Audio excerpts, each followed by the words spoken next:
할렐루야. 11월 24일 목요일 새벽 기도를 시작하겠습니다. 사도신경으로 우리의 신앙을 고백하시겠습니다. 나는 전능하신 아버지 하나님 천지의 창조주를 믿습니다. 나는 그의 유일하신 아들 우리 주 예수 그리스도를 믿습니다.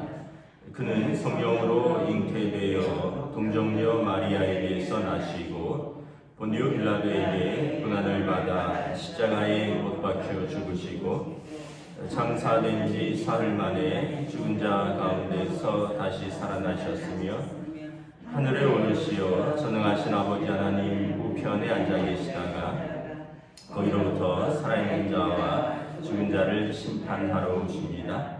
나는 성령을 믿으며 거룩한 공교회와 성도의 교제와 죄를 용서받는 것과 몸의 부활과 영생을 믿습니다. 아멘. 찬송가 458장 찬양하시겠습니다. 찬송가 458장입니다.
시편 32편입니다. 구약성경 시편 32편, 구약성경 824페이지입니다. 구약성경 824페이지 시편 32편 말씀입니다. 다 찾으신 줄 알고 저와 여러분들이 한 절씩 교도하도록 하겠습니다. 허물의 사함을 받고 자신의 죄가 가려진 자는 복이 있도다. 마음에 간사함이 없고 여호와께 정죄를 당하지 아니한 자는 복이 있도다.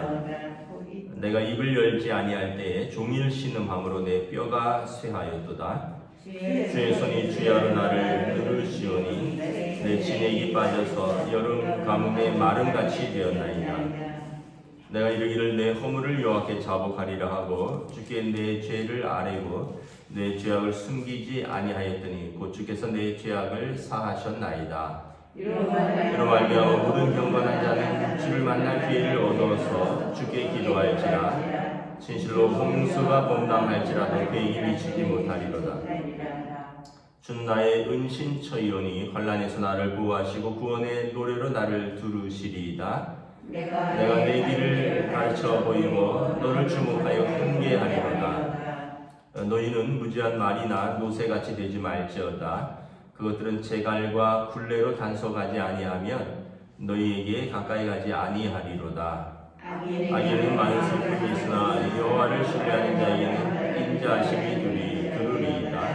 함께 읽습니다. 너희 인들아 여호와를 기뻐하며 즐거워할지어다. 마음이 정직한 너희들아 다 즐거이 외칠지어다. 아멘. 할렐루야. 오늘 조세날이 시작되었습니다. 우리 주님 주시는 은혜와 평강이 가득하시기를 주님의 이름으로 축복합니다. 오늘 우리가 이제 창세기를 마치고 예전에 시편이 150편까지 있는데 시편을 보다가 이제 또 중간에 좀 넘어갔죠. 왜냐하면 150편을 하면은 뭐 하루에 한 편씩 다룬다 해도 5달이기 때문에 시편은 끊어서 하고 있습니다. 이 시편은 다윗의 참회시 중에 하나입니다. 시편을 보면 다윗의 참회시가 7편이 나오는데 그 중에 하나이고요. 그래서 우리가 특별히 사순절 고난주간이라고 하죠. 순환주간에 이 시편을 읽고 묵상하고 있습니다. 예수님의 고난을 통해서 또 우리가 우리의 죄를 고백하고 예수님께 나아가는, 그래서 우리의 죄를 짊어지고 용서하신 순환주간에 이 시편을 읽고 묵상하고 고백하는 그러한 전통이 있습니다. 그래서 다윗의 마스길이라고 하는데 마스길은 다윗의 교훈 또는 다윗의 묵상이라는 뜻입니다. 1절 2절에 보면 허물의 사함을 받고 자신의 죄가 가려진 사람은 복이 있도다. 마음에 간사함이 없고 여호와께 정죄를 당하지 아니한 자는 복이 있도다. 여러분 어떤 사람이 복이 있느냐 하면 하나님 앞에서 용서받은 사람이 복이 있다는 것입니다. 우리가 복이 있는 사람은 어떤 사람이냐, 우리가 생각할 때 좋은 집에서 살고 많은 돈을 벌고 이런 것이 복이 있는 것, 그것은 세상적인 복이고요. 물론 이제 그것도 복인데 성경의 복은 하나님으로부터 나오는 복입니다. 하나님께서 주시는 복 중에 가장 큰 복은 무엇이냐면 죄인을 용서하시는 복입니다. 그래서 우리의 허물이 있지만, 우리의 죄가 있지만 사함을 받고 가리움을 받는다. 가리운다라는 말은 뭐냐면 덮어버린다는 거예요. 간과하신다는 거예요. 죄가 있는데 이 죄를 이렇게 덮어준다는 거예요. 예수님께서 여러분 우리의 죄를 대신 지심으로 하나님께서 우리의 죄를, 전에 지은 죄를 간과하셨다라고 로마서 3장에 나오죠. 예수님이 십자가 속량으로 말미암아 하나님께서 우리의 전에 지은 죄를 간과하심으로 덮어버린다, 넘어간다라는 거죠. 그래서 하나님께 복받은 자는 허물을 용서하고 죄를 하나님께서 덮어주시는 사람, 이 사람이 하나님께 복이 있다라는 것입니다. 그래서 마음에 간사함이 없고 여호와께 정죄를 당하지 않는 자는 복이 있도다. 마음에 간사함이 없다라는 것은 뭐냐 하면 정직하게 하나님 앞에 자신의 죄와 허물을 고백하는 사람입니다. 그러한 사람에게 하나님께서 정죄하지 아니하신다라는 것이죠. 여러분 3절 4절에 보면 하나님의 그 사유와 죄의 용서함을 받지 못할 때에 그 사람의 괴로움과 고통에 대해서 이야기를 합니다. 내가 입을 열지 아니할 때에 종일 신음함으로 내 뼈가 쇠하였도다. 주의 손이 주야로 나를 누르시오니 내 진액이 빠져서 여름 가뭄에 마름같이 되었나이다. 여러분, 우리가 죄가 있는데 죄를 고백하지 않고 그 죄를 그대로 가지고 있으면 그 죄가 우리를 누른다는 거죠. 그 죄책감이죠. 그래서 육신에는 병이 오고 정신에는 불안과 공포를 가져오고요. 그리고 우리 양심에는 고뇌를 가져오는 거죠. 그래서 3절에 보면 내가 내 죄를 고백하지 아니할 때 하나님 앞에 내 죄를 고백하고 하나님께서 내 죄와 허물을 가리우고 용서하지 아니할 때는 내가 뼈가 쇠할 정도로 종일토록 신음하였다는 것입니다. 다윗에게 이러한 경험이 있죠. 다윗이 밧세바와의 사건 속에서 그가 그 하나님 앞에서 나단 선지자로부터 책망받고 그가 종일 신음함으로 뼈가 쇠하는 그런 고통을 당한 적이 있죠. 4절에 보면 주의 손이 주야로 나를 누르시니 하나님이 다 아시는데 하나님 앞에서 피할 곳이 없고 하나님 앞에서 내가 입을 열지 아니하니 차라리 믿음이 없으면 하나님을 모르면 모를까 하나님을 아는데 나는 입을 열지 않고 하나님의 그 감찰하시는 눈은 피할 수 없고 결국 주의 손이 나를 누르는 것 같다라는 거죠. 그래서 내 진액이 빠져서 여름 가뭄에 마름같이 되었도다. 여러분, 그 한여름에 만약에 그 군대에서는 가끔 그런 경험을 하는데 군대에서는 여름이라고 훈련 안 하고 겨울이라고 훈련을 안 하는 거 아니잖아요. 근데 제 기억에 이제 여름에 한 10km, 20km 뛸 때가 있었어요. 그러면 물은 뭐 수통에 물 한 병을 주긴 하지만 나중에 보니까 얼굴이 하얗게 되더라고요. 왜냐하면 땀이 소금처럼 이렇게 굳어서 얼굴이 하얗게 그냥 땀이 소금이 되는 거예요. 그리고 군복이 얼룩덜룩해요. 왜냐하면 땀을 흘렸는데 그 땀이 이제 굳어서 소금처럼 돼서 군복도 얼룩덜룩한데 하얀 소금기가 나중에는 진짜 진액이 다 빠지는 거죠. 우리가 어떤 내 영혼이 그렇게 된다는 거예요. 완전히 그 여름 가뭄에 마름같이 우리 육신도 완전히 이렇게 탈진하면 그렇게 되는데 지금 하나님 앞에서 죄와 허물의 사함과 용서를 받지 못하는 자는 그렇게 된다는 거죠. 종일 신음하고 뼈가 쇠하고 주님 앞에서 하나님 앞에서 주야로 내가 눌림을 받고 내 진액이 빠져서 여름 가뭄에 마름같이 되는 거죠.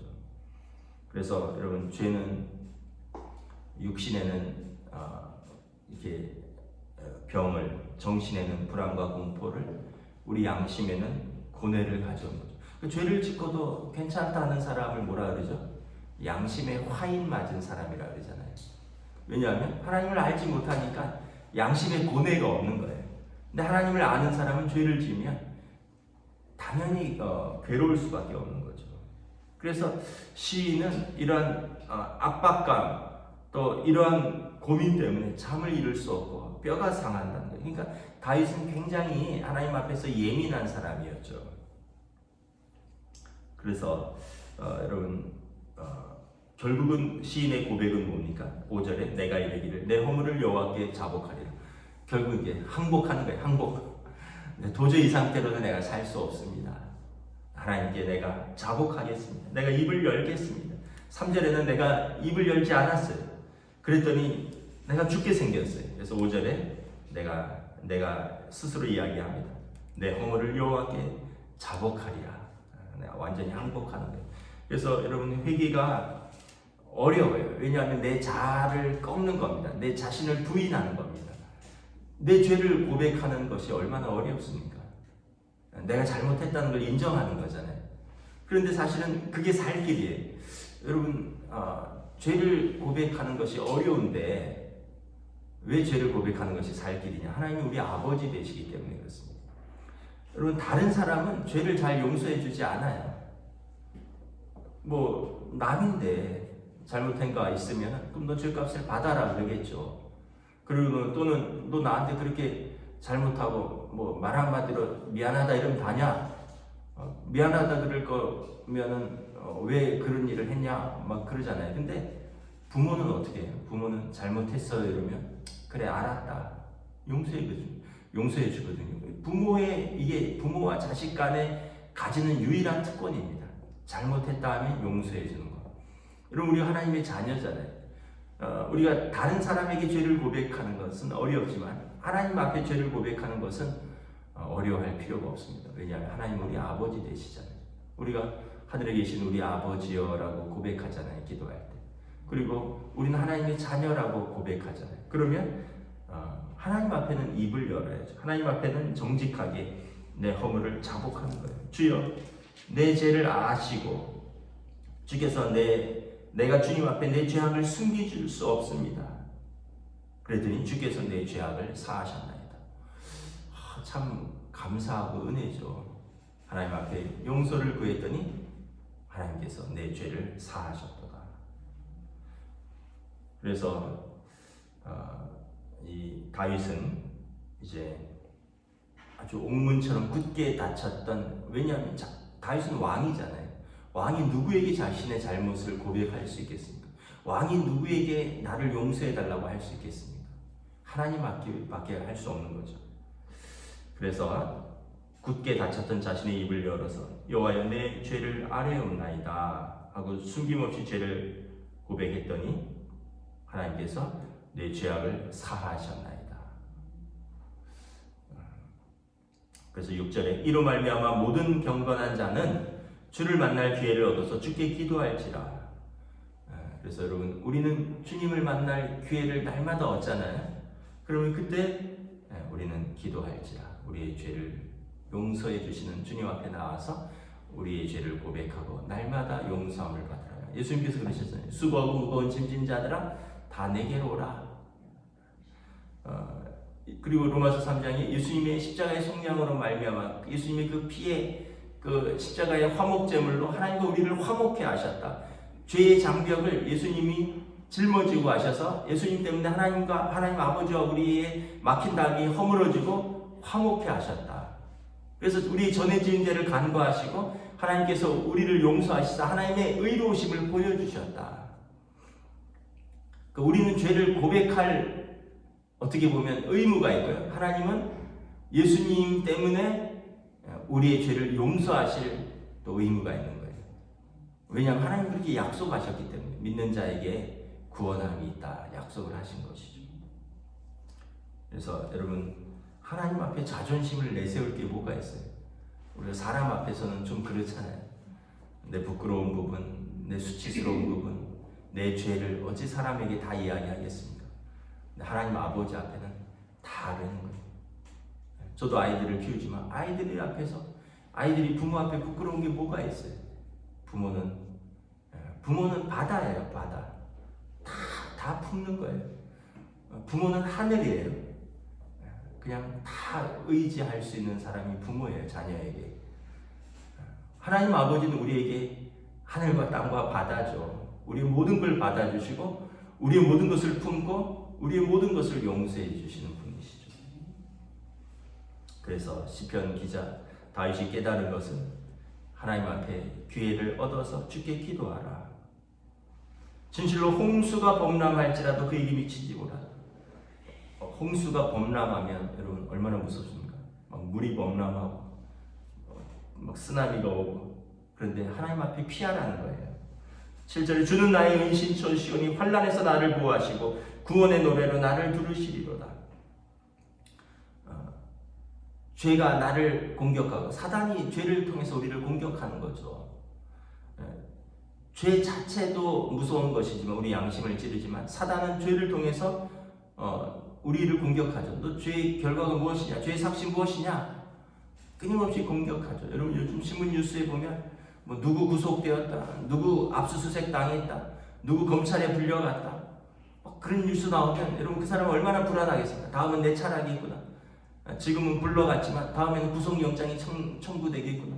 압수수색, 집, 컴퓨터, 휴대폰 다 조사하고 내 아는 사람 다 불러가서 지금 하나하나 다 따지는구나. 사단은 우리 죄를 그렇게 공격한다는 거예요. 얼마나 불안하겠습니까? 그런데 최종 판결자가 누구예요? 재판장이 하나님이잖아요. 내가 용서한다라는 거예요. 이 사단은 검사예요. 검사가 사탄이라는 게 아니라 사단은 검사처럼 우리 죄를 끊임없이 추궁하고 우리를 이렇게 공격하는 자고요. 그리고 예수님은 우리 변호사고요. 보혜사잖아요. 우리 죄가 없는 게 아니라 우리 죄가 있는데 끊임없이 우리 편에 서서 우리 죄를 변호하시고 하나님은 재판장이세요. 예수님의 십자가로 말미암아 우리 죄를 죄가 없는 것이 아닌데 우리 죄를 용서한다라고 판결하신 거죠. 그래서 하나님 앞에 피하라는 거예요. 하나님은 나의 은신처시고 환난 날에 나를 보호하시는 것이고 나를 구원의 노래로 나를 두르시리로다. 그래서 내가 내 갈 길을 가르쳐 보이고 너를 주목하여 훈계하리로다. 그래서 9절에 너희는 무지한 말이나 노새같이 되지 말라. 말이나 노새는 뭐예요? 그냥 자기 마음대로 사는 사람을 의미하는 겁니다. 고집대로 사는 사람. 그런데 그 말이나 노새에다 뭘 물리라고? 재갈과 굴레로 단속하지 아니하면 말이나 노새, 소 같은 거 어떻게 합니까? 재갈과 굴레로 단속하잖아요. 그래서 우리의 영혼을 하나님의 말씀으로 재갈 물리라는 거예요. 그래서 하나님 앞에서 무지한 자처럼 짐승처럼 굴지 말라는 거예요. 짐승은 그냥 자기 그냥 주장대로 가잖아요. 하나님 앞에 우리는 회개하고 용서를 받고 하나님께 피하라는 거예요. 그래서 10절에 끝까지 얘기하지 않은 악인에게는 뭐가 있어요? 많은 슬픔이 있을 것입니다. 그러나 여호와를 신뢰하는 자, 하나님의 인자하심, 용서하심, 은혜가 우리를 두르리이다. 그래서 너희 의인들아 여호와를 기뻐하며 즐거워할지어다. 마음이 정직한 너희들아 다 즐거이 외칠지어다. 그래서 용서받은 우리 자체는 의인이 아니죠. 그런데 우리가 죄인인데 우리 죄를 용서하시고 하나님 우리를 의롭다 칭하셨습니다. 그래서 칭의라 그러잖아요. 우리 죄인이 예수님을 믿고 거듭나잖아요. 중생하고. 그래서 하나님께서 우리 죄를 예수님 십자가 속량으로 용서하시고 우리를 의롭다 칭하셨습니다. 그래서 우리가 의인이 된 거예요. 1절에 보면 우리 죄와 허물을 가진 사람이잖아요. 그런데 주께서 이 죄를 용서하시고 가리워 주시고 그런 우리가 그래서 하나님을 찾는 사람들이 의인이 되는 것입니다. 여호와를 기뻐하며 즐거워하는 지어다. 왜 즐거워합니까? 죄를 용서받았으니까. 그래서 마음이 정직한 너희들아 다 즐거이 외칠지어다. 하나님의 은혜를 하나님의 영광을 송축하며 즐거워할지어다. 그래서 여러분 요셉의 형제들이 요셉인 줄 알았을 때 어떻게 합니까? 불안하고 두려워서 미칠라 그러잖아요. 근데 요셉이 용서해 주니까 어떻게 은혜가 그들을 돕잖아요. 그 다음에 아버지 죽으니까 또 불안해 하잖아요. 아버지 죽으면 복수하면 어떻게 할까? 그런데 요셉이 그러잖아요. 내가 당신들과 당신들의 자녀들을 기르리이다. 용서하실 뿐만 아니라 당신들과 당신들의 자녀들을 보호하고 기르리이다. 우리가 여러분 하나님 앞에 나아가서 우리가 우리의 죄를 고백하면 하나님께서 우리를 용서하시고 우리들을 양육하실 것입니다. 우리를 돌보실 것입니다. 우리를 반드시 하나님의 뜻 가운데 인도하실 것입니다. 그러니까 여러분 하나님께 나아가는 자는 기뻐하는 자인 것입니다. 기도하겠습니다. 할렐루야. 주님의 은혜를 감사합니다. 다윗의 참회시 참으로 허물의 사함을 받고 죄의 가리움을 받는 자는 복이 있다 말씀하셨습니다. 참 다윗 왕이 그의 죄로 말미암아 정말 뼈가 마르고 여름 가뭄에 탈진한 것처럼 그 영혼의 진액이 빠져나가는 것처럼 그가 양심의 고뇌와 죄책감 속에서 괴로워할 때 하나님께 용서를 구하였고 하나님께서 그를 용서하였고 그는 다시 하나님 앞에 설 수 있었던 그 고백을 통하여 오늘 우리에게도 권면합니다. 말과 노새같이 하나님 앞에서 고집을 꺾지 않는 그런 어리석은 자가 되지 말고 하나님께 피하라. 하나님께 나오라. 너희 경건한 자들아 하나님께 나오면 하나님의 사유하심이 있고 하나님의 은혜가 너희를 덮을 것이다. 파도가 밀려오고 홍수가 밀려와도 하나님 우리는 두려워하지 않을 것은 하나님이 우리의 피난처가 되시고 하나님의 은혜가 우리를 두르리이다 말씀하고 있습니다. 이러한 은혜를 경험한 우리들 날마다 하나님 앞에 나옵니다. 날마다 우리 죄를 고백합니다. 날마다 우리를 용서하시고 우리를 하나님의 은혜 가운데로 이끄시는 신실하신 좋으신 아버지 하나님 앞에서 오늘도 하나님의 자녀로서 우리 아버지의 손을 붙들고 담대하게 믿음의 삶, 은혜의 삶을 살아가는 오늘 하루로 인도하여 주시옵소서. 감사를 드리오며 우리 주 예수 그리스도 이름으로 기도드리옵나이다. 아멘. 하늘에 계신 우리 아버지의 이름을 거룩하게 하시며 아버지의 나라가 오게 하시며 아버지의 뜻이 하늘에서와 같이 땅에서도 이루어지게 하소서. 오늘 우리에게 일용할 양식을 주시고 우리가 우리에게 잘못한 사람을 용서하여 준 것 같이 우리 죄를 용서하여 주시고 우리를 시험에 빠지지 않게 하시고 악에서 구하소서. 나라와 권능과 영광이 영원히 아버지의 것입니다. 아멘.